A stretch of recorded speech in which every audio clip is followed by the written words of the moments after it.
거룩하신 하나님 아버지, 저희들을 사랑하시니 감사합니다. 오늘도 주를 사랑하는 성도들과 함께해 주시고 그 기도를 응답해 주시며 성도들의 모든 헌신에 귀한 은혜로 채워주신 줄로 믿습니다. 귀한 찬양을 통해 주께 영광 돌려옵는 새로운 찬양들을 기억하여 주시고 늘 주님을 사랑하며 섬기기 부족하도록 은혜 위에 은혜를 더해 주옵소서. 오늘도 부족한 점이 있었습니다. 홀로 드시면 남은 유익이 없으니 주께서 사용하여 주시고 성령께서 우리의 귀를 여시사 주의 음성으로 듣게 해 주옵소서. 우리 주 예수님의 이름으로 기도하옵나이다. 아멘. 메리 크리스마스. 여기 추리도 있고 이제 성탄절이 얼마 안 남았습니다.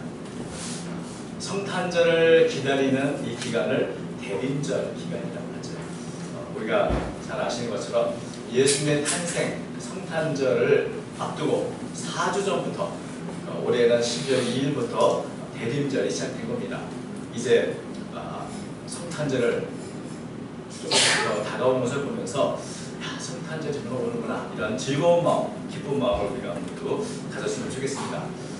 우리가 어린아이도 아닌데 무슨 성탄절을 기다리냐라고 말할지 모르지만 예수님이 누구신가 이것을 우리가 생각할수록 성탄절이란 얼마나 귀하고 복된다니까.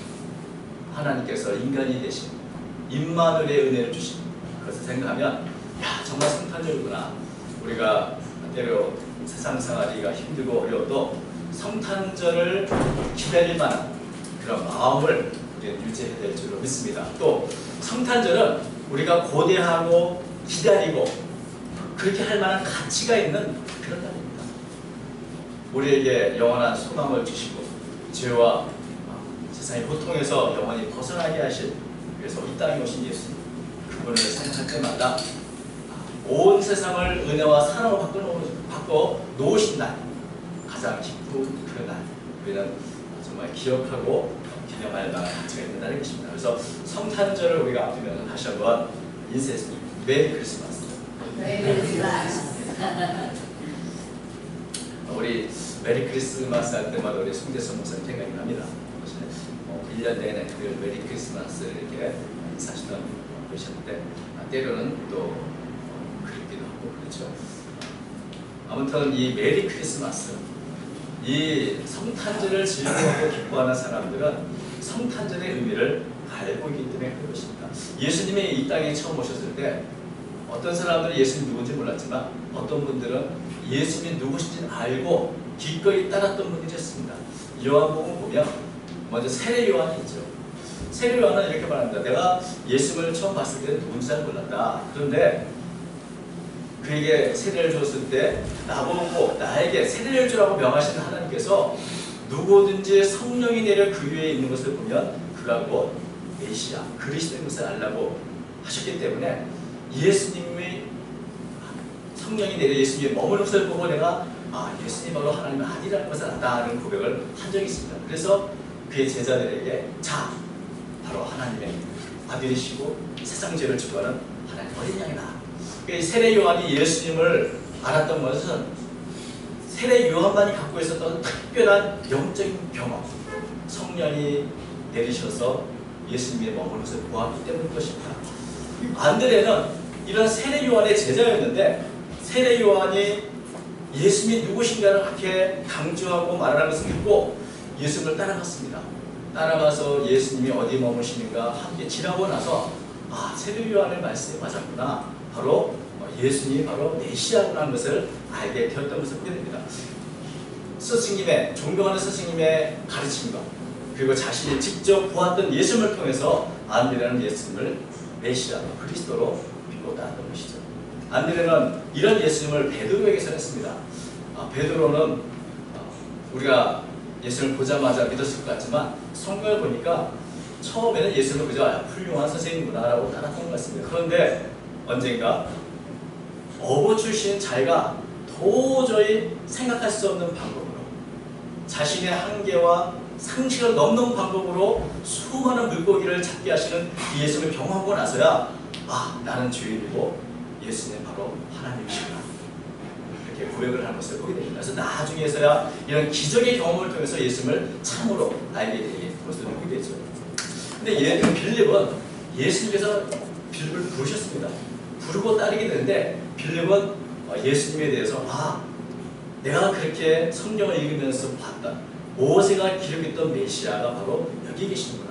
선지자들이 예언했던 그 모습이 바로 예수님께 있구나라는 것을 알고 자신의 가장 친한 친구인 나다나엘을 찾았습니다. 그래서 오늘 보는 말씀처럼 나다나엘을 향해서 아주 감격히 말하죠. 자, 모세가 기록했고 선지자가 그렇게 예언했던 그분을 내가 만났다. 이렇게 말을 합니다. 보면은 이 빌립과 이 나다나엘은 아주 굉장히 친한 친구인데 나다나엘이 요한복음에는 나다나엘로 기록됐지만 다른 복음서에는 모두 바돌로메로 기록한 것으로 생각하고 있습니다. 그런데 성경을 보니까 빌립과 바돌로메 항상 같이 나옵니다. 그래서 둘은 굉장히 친한 사이가 온다는 것을 알게 되는데 이렇게 친한 사이이기 때문에 이 빌립은 나다나에게 가서 예수님을 전하는데 바로 그분을 만났는데 그분은 누구냐? 요셉의 아들 나사렛 예수다 이렇게 했습니다. 그랬더니 나다나엘은 즉각적으로 빌립의 잘못을 지적했습니다. 나사렛에서 무슨 선한 것이 날 수 있느냐? 모세의 기록을 보면 메시아는 유대에서 나올 것이고 선지자들의 기록을 보면 메시아가 태어날 장소는 베들레헴인데 엉뚱하게 나사렛 사람 예수를 메시아로 믿는다. 그 이상한 건 아닌가라고 지적한 것입니다. 이것은 구약 성경의 예언과 또 모세의 기록과 전혀 부합하지 않습니다. 나사렛은 갈릴리의 변방에 있는 작은 도시이고 그것은 생소한 구약 성경에 나온 적이 없는 그런 생소한 지명인데 어떻게 그 나사렛 사람을 메시아로 믿을 수 있는가 이렇게 이제 지적을 했는데 이 나다나엘의 지적은 굉장히 명확한 것이죠. 어떻게 나사렛 사람을 메시아로 믿을 수 있냐? 근데 필립은 아무튼 다 말로 표현할 수 없어. 와봐. 그래서 예수님을 만나라고 이렇게 요청을 했습니다. 예수님이 누군지 그분의 출신이 어딘지 우리가 아는 건 너무나 부족한 거지만 일단 만나보면 알 거야 라고 얘기한 것이죠. 나다나엘은 우리가 이 본문에서 보는 것처럼 왜 나사렛 출신 예수를 메시아로 믿지? 왜 나사렛 출신 예수를 왜 믿어야 나사렛 출신 예수를 왜 메시아로 믿고 있지? 또 믿어야 하지? 이런 의심. 혹시 이거 가짜 아닐까? 가짜의 메시아가 지금 사람들 현혹하는 거 아닌가? 이런 저기감을 가득 차서 이제 예수를 만나러 간 것입니다. 근데 이렇게 의심과 저기를 가득한 나다나엘을 보시고 예수님은 뭐라고 말씀하셨죠? 보라, 이는 참으로 이스라엘 사람이라 그 소리에 간사한 것입니다. 제가 선교사로 있으면서 함께 사역했던 분들에 대해서 이 사람 어때? 저 사람 어때? 하고 물어보는 경우가 간혹 있습니다. 근데 언제나 그렇지만 사람을 평가한다는 것은 굉장히 어렵죠. 내가 100% 이 사람은 참 좋은 사람이야. 이 사람은 믿을만해라고 말할 수 있기가 참 힘이 듭니다. 왜냐하면 사람은 겪어봐야 하는 것이고 내가 보는 사람과 또 다른 사람이 보는 관점이 다를 수도 있고 그래서 한 사람에 대해서 아주 전적으로 이 사람은 정말 간사함이 없는 순수한 사람이라고 말할 수 있는 그런 경우가 많이 있습니다. 근데 예수님은 마치 나다나엘을 아주 오랫동안 잘 알고 있던 사람처럼 나다나엘에 대해서 참 이스라엘 사람이고 그 소리 간사한 것이었다 하는 이런 평가를 내린 것을 보게 됩니다. 처음 본 사람에게 과연 이런 평가를 내릴 수 있을까요? 이것은 굉장히 참 위험한 일이고 그럴 수가 없는 일입니다. 처음 오늘 본 사람을 간사한 사람, 간사하지 않다. 참 이스라엘 사람 이런 얘기를 하는 게 쉽지 않습니다. 그래서 나다나엘이 묻습니다. 어떻게 나를 아십니까? 어떻게 나를 아십니까? 언제 나를 봤습니까? 나를 어떻게 아시죠?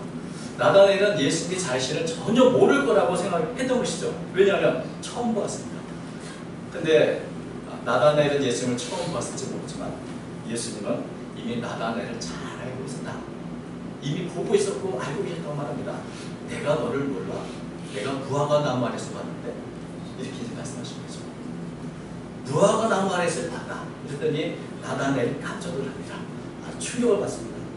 그리고 말하기를 예수님에 대해서 나사렛에서 무슨 선한 것이 나라고 봤던 이 나다나엘이 금세 라피요. 당신은 하나님의 아들이시오. 당신 이스라엘의 힘을 받습니다. 이렇게 고백을 합니다. 여러분 굉장히 이상하지 않습니까? 도대체 무화과 나무 아래서 뭘 했길래 그것을 알고 있는 예수를 향해서 갑자기 태도가 바뀌었지? 이 모습은 마치 사마리아 수가성의 여인이 그렇게 예수님과 논쟁하다가 예수님이 가서 너희 남편 데리고 와라 라고 했더니 깜빡 주셨다. 남편 없는데요. 그래 네 말이 맞지. 남편 5이 있었으나 지금 있는 사람 네 남편이 네 말이 맞다고 했더니 수가 성령이 뭐라고 합니까? 깜짝 놀라서 당신은 선지자로군요 이렇게 말하셨습니다. 그것처럼 나다나엘도 자신의 생각이나 상상과 한계를 벗어나는 이 예수님의 대답을 듣고 자신의 속 깊은 곳이 다 드러나는 그런 경험을 하게 된 것이죠. 근데 무화과 나무 아래서 봤다는 게 왜 이렇게 놀란 일일까요? 이스라엘에서 가장 흔한 나무 중에 하나가 무화과 나무 아니겠습니까?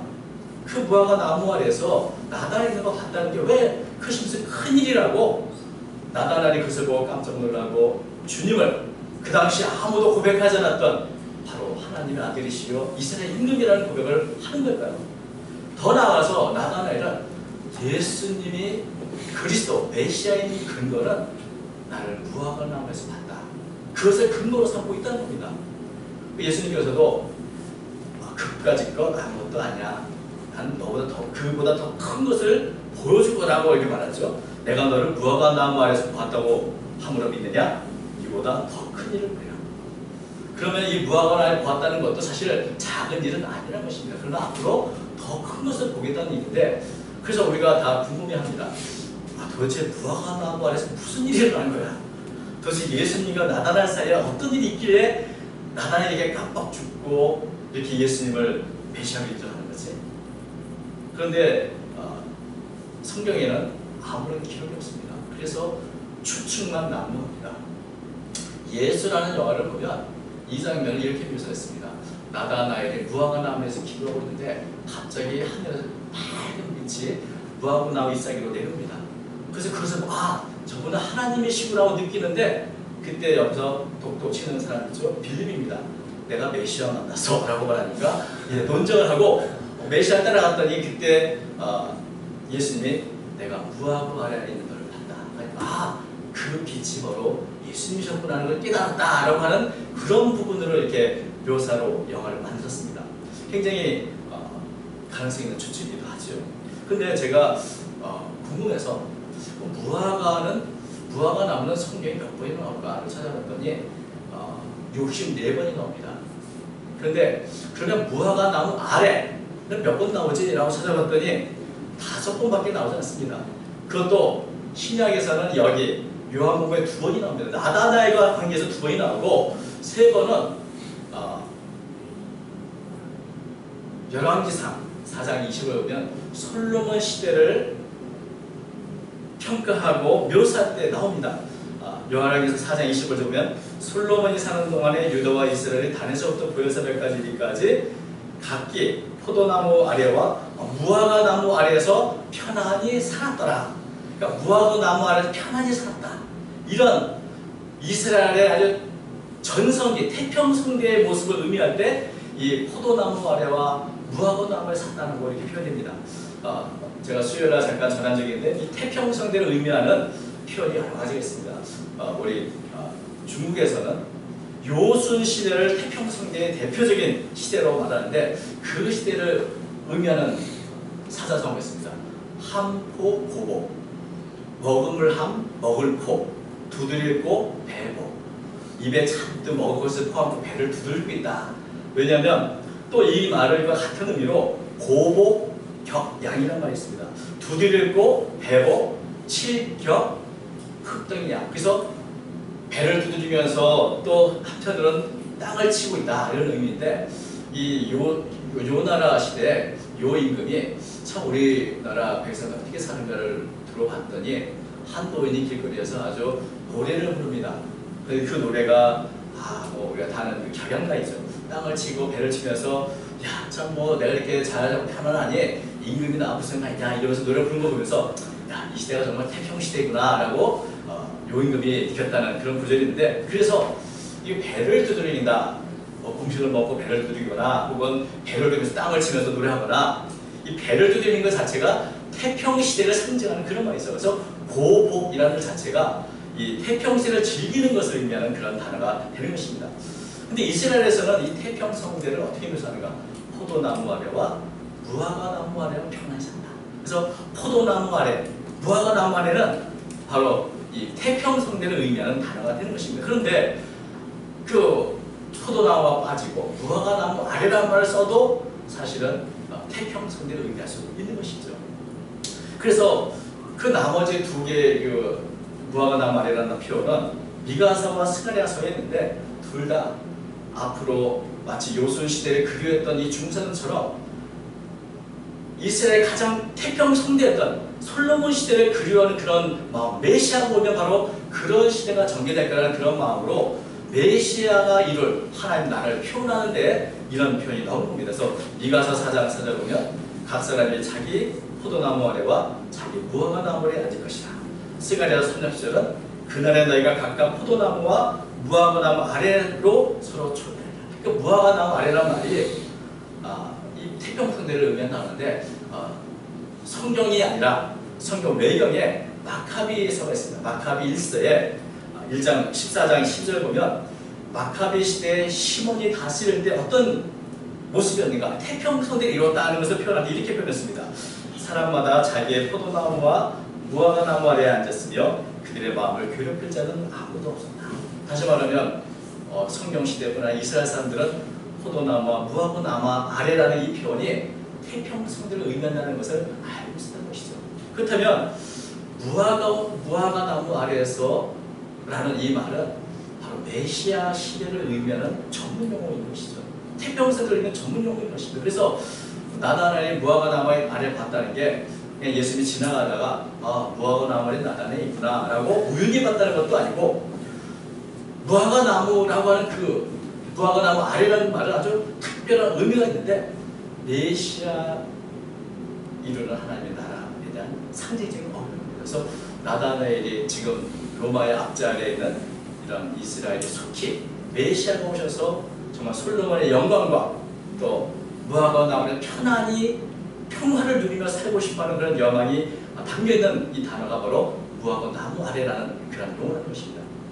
근데 저는 이것을 예수님께서 이중적인 의미로 무화과 나무 아래에서 받아말한 것이 아닌가 생각을 합니다. 왜냐하면 나단알이 무화과 나무 아래에 있는데 많은 분들이 나단에 기도를 했거나 또 성경을 읽어 묵상했을 것이라 생각하는데 혹시 어쩌면 무화과 나무 아래에서 바로 솔로몬의 영광이 있는 열왕기상이나 혹은 미가서나 스가랴서를 읽고 있는 중에 예수님을 만난 것이 아닌가. 그래서 네가 지금 꿈꾸던 무화과 나무 아래에 있는 건 내가 봤다. 이런 의미가 아닌가라고 생각이 듭니다. 그러나 또 한편으로는 아니 무화과 나무에서 기도를 하든 묵상을 하든 그곳에 있는 나단을 보는 것은 그렇게 놀라운 일도 큰 일도 아닌데 왜 그것을 큰 일이라고 표현했을까라고 생각하면서 어쩌면 그것은 제 개인적인 의견입니다만 나다나엘은 무화과 나무에 있지 않는다.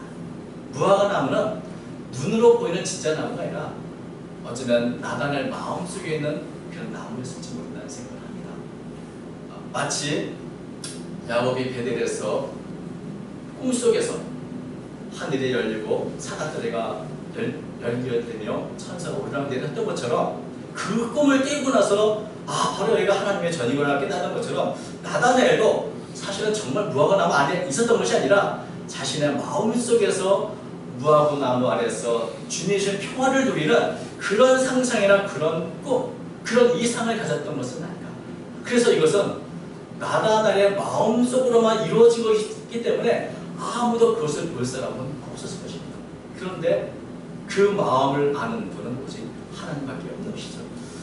자신의 마음속에 있는 무화과 나무 아래, 자신의 꿈속에 존재하는 이 무화과 나무 아래를 그 아래에서 평화를 누리는 자신을 상상하는 그런 나단의 마음의 일들을 예수님이 네가 무화과 나무 아래에 있었다고 말할 때 이 나단의 큰 충격을 받는 것이 아닌가 하는 생각을 하는 것입니다. 이것은 오직 하나님만이 알 수 있는 어쩌면 이 꿈이라는 것 자체가 개인적인 경험인데 하나님만이 알 수 있는 이 깊은 속을 알고 있는 이분은 바로 하나님의 신성을 가시는 게 아닌가 하는 것을 경험한 게 아닌가 하는 생각도 하게 됩니다. 그런데 중요한 것은 도대체 무화과 나무 안에서 무슨 일이 일어나는가 우리는 알 수가 없다는 겁니다.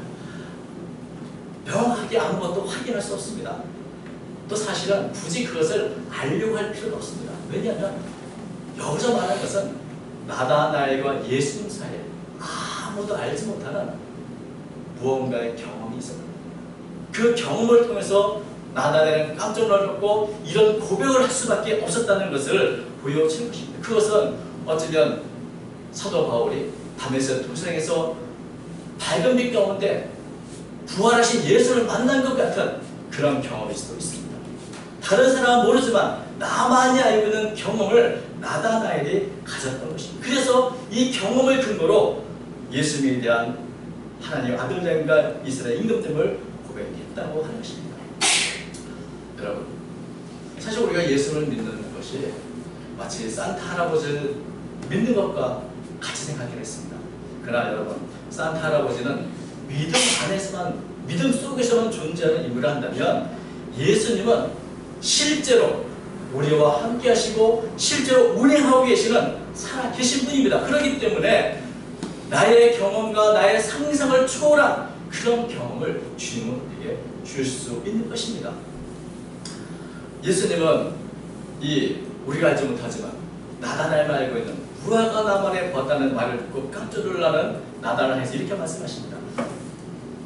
네가 무화과 나무 아래에 있다고 함으로 믿느냐? 이보다 더 큰 일을 보리라. 또 이르시되 진실로 진실로 너희에게 이르노니 하늘이 열리고 하나님의 사자들의 인자에 오리라 미라하는 것을 보리라 하십니다. 앞으로 네가 경험할 일은 그것보다 더 크고 더 놀라운 영적인 경험들이 이루어질 것을 말해주고 있는 것이죠. 그저 나다나엘이 가졌던 이 무화과 아래의 경험보다 더 큰 하늘이 열리는 경험, 세상에 바뀌는 경험, 하나님과 사람 사이에 소통이 이루어지고 하늘이 열리고 하나님 예수 그리스도 안에서 교제가 이루어지는 그런 경험들, 다시 말하면 우리의 상상이나 한계를 뛰어넘는 영적인 경험을 더 많이 하게 될 것을 말해주고 있습니다. 여러분, 믿음이 어떻게 깊어집니까? 저희도 그렇고 우리 모두가 처음에는 믿지 않는 그런 자였지만 예수님 마다나처럼 나의 상상과 생각을 초월한 예수를 만났고, 그리고 이것이 한 번이 아니라 계속해서 끊임없이 주님과 만나는 경험, 주님 안에서 기적을 체험하는 경험, 예수님의 신성을 경험하는 경험들이 쌓이고 쌓임으로 해서 우리의 믿음이 점점 더 깊어지고 더 견고해진 것을 보게 되는 것입니다. 그런 면에서 나다나엘의 처음 경험은 무화과 나무 아래서 이루어졌지만 이제는 점차적으로 더 큰 일을 경험하게 될 것입니다. 이러한 경험이 있기 때문에 나다나엘은 예수님을 위해서 기꺼이 자신의 목숨을 버릴 수 있었던 것입니다. 전승에 따르면 나다나엘은 인도 또 아르메니아 지일대에서 몸을 전하다가 살가죽에 벗겨지는 그런 고통 속에 수고했다고 기록이 되는데, 이런 고난을 감내할 수 있는 그 믿음의 근거가 무엇이었을까? 그것은 처음에는 무화과 나무 아래 자신의 속속들이 보고 계시는 예수를 만났던 경험이고, 이제는 더 나아가서 예수의 말씀하신 대로 하늘이 열리고 하나님의 사자가 주님으로 오락내락하는 하늘이 열리는 큰 일들을 경험하고, 무엇보다 예수의 부활을 경험했기 때문이 아니겠는가. 믿음의 근거가 갈수록 더 깊어지고 더 확고해졌기 때문에 예수를 알고 믿는 자들이 예수님의 자신의 모든 것을 희생도 할 수 있고 헌신도 할 수 있었던 것입니다. 근거가 없이 그냥 믿는 것은 믿음이 아닙니다. 예수님은 산타 할아버지가 믿음만으로 존재하는 분이 아닙니다. 예수를 믿는 데는 확실한 근거와 경험이 있습니다. 여러분이 예수를 믿는 근거는 무엇이고 그 경험이 있습니까? 오늘 이 성탄절을 앞두면서 우리가 다시 한번 내가 만난 예수님, 그리고 오늘도 나와 함께 하신 예수님을 우리가 직접 경험할 수 있기를 바랍니다. 야곱이 광야에서 홀로 잠을 잘 때 꿈에 나타난 그 경험, 무화과 나무에서 다른 사람이 알지 못하는 특별한 예수님과의 경험, 이런 경험들이 나사렛에서 무슨 선한 것이 났습니까? 라고 물었던 나다나엘을 바꾸어 놓은 것입니다. 예수님을 도무지 믿을 수 없었을 것 같던 나다나엘이 거꾸로 예수님을 하나님의 아들이요 이스라엘 임금이라고 부를 수밖에 없었던 그 근거, 그 경험, 그것이 오늘 우리에게도 필요한 줄로 믿습니다. 주님은 우리에게 여전히 말씀하십니다. 내가 너를 모른다. 너는 나를 모른다 할지라도 나는 너를 너무나 잘 압니다. 무화과 나무 안에서도 그렇고 우리의 속속들이 감춰진 모든 것을 주님은 이미 보고 계신다고 말씀하고 있는 것입니다. 그리고 이런 주님을 만나는 경험을 통해서 나다나엘이 변화된 것처럼 우리도 이런 주님 옆에 설 때 우리의 믿음도 변화되고 더욱더 견고해져 가는 것입니다. 우리가 성탄절을 앞두고 있습니다. 성탄절은 산타가 있고 많은 선물이 있어서 즐거운 게 아닙니다. 성탄절 그 자체가 우리에게 축복이고 은혜이며 가장 큰 선물입니다. 그것을 기뻐하고 즐거워하는 것, 그것이 우리들이 해야 할 일인 줄 믿습니다.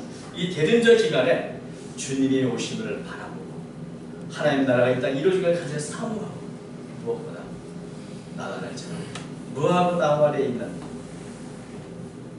아무도 알지 못하는 시간 나를 보고 계시는 주님을 바라보면서 우리에게 주어진 일에 최선을 다하는 저와 여러분 되시기를 바랍니다. 우리가 주님을 알고 주님과 만나는 경험이 쌓아질 때 우리의 믿음은 더욱더 견고해지고 우리의 삶에 주님의 은혜가 더욱더 충만해질 줄로 믿습니다. 오늘도 주님의 날을 사모한 모든 자들에게 주님의 은혜가 충만해지시기를 주님 축원합니다. 아멘. 기도하겠습니다. 주님은 우리의 모든 것을 알고 계시고 보고 계십니다. 그리고 주님 우리의 고통과 눈물도 아시고 우리의 기쁨과 우리의 모든 마음의 소원도 알고 계시는 주 앞에 제가 간구하고 저희들과 함께 해주시고 주님의 나라를 이 땅에 건설하여 주옵시고 우리가 이 일에 참여할 수 있도록 도와주옵소서. 나다나엘이 변화된 것처럼 우리의 삶도 변화되게 하시고 주님과의 특별한 경험과 특별한 지식을 가지며 더욱더 저의 믿음으로 더 나아가는 제 모두가 되도록 도와주옵소서. 말씀을 통해서 믿음이 더욱더 견고해지도록 도와주시고 일평생 주님을 섬기는 데 부족한 제가 되도록 인도해 주옵소서. 우리 교회와 우리 성도들의 쓰임받기를 원합니다. 주님께서 오늘도 찾아와 주시고 임마누엘의 견인을 경험하도록 도와주옵소서. 예수님의 이름으로 기도합니다. 아멘.